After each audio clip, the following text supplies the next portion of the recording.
हर महादेव। माता पार्वती की जय। चमके मंगिया के हो सिंदूरवा, भोले बाबा रौरे करनवाना।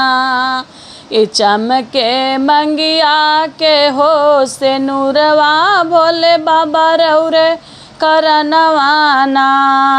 लाली बिंदिया चमके लीलरवा, हो बाबा लाली बिंदिया चमके लीलरवा।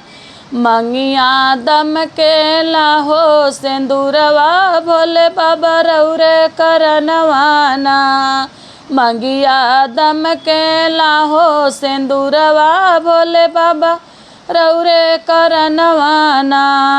चमकेला होठवा पे लाली, चमके कनवा में बाली।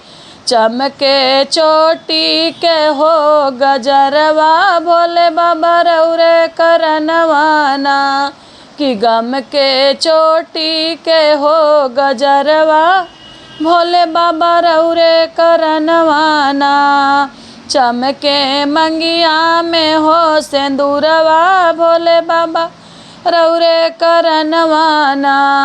हथवा में गम के ले में हदिया, चमके हथवा में हो कंगनवा, वो बोले बाबा रौरे करनवाना। चूड़िया खन के पूरे बहिया, बोले बाबा रौरे करनवाना। कि चमके मंगिया के सिंदूरवा, भोले बाबा रौरे करनवाना।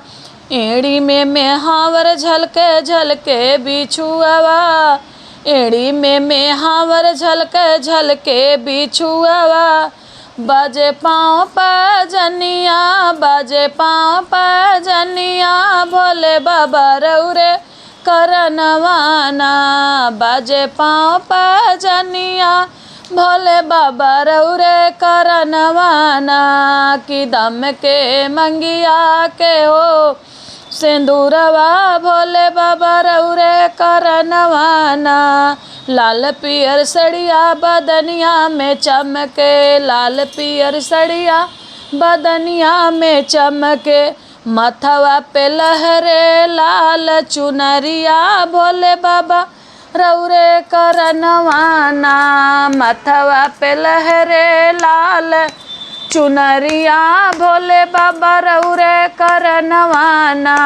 कि चमके मंगिया के हो सिंदूरवा, भोले बाबा रौरे करनवाना। जय।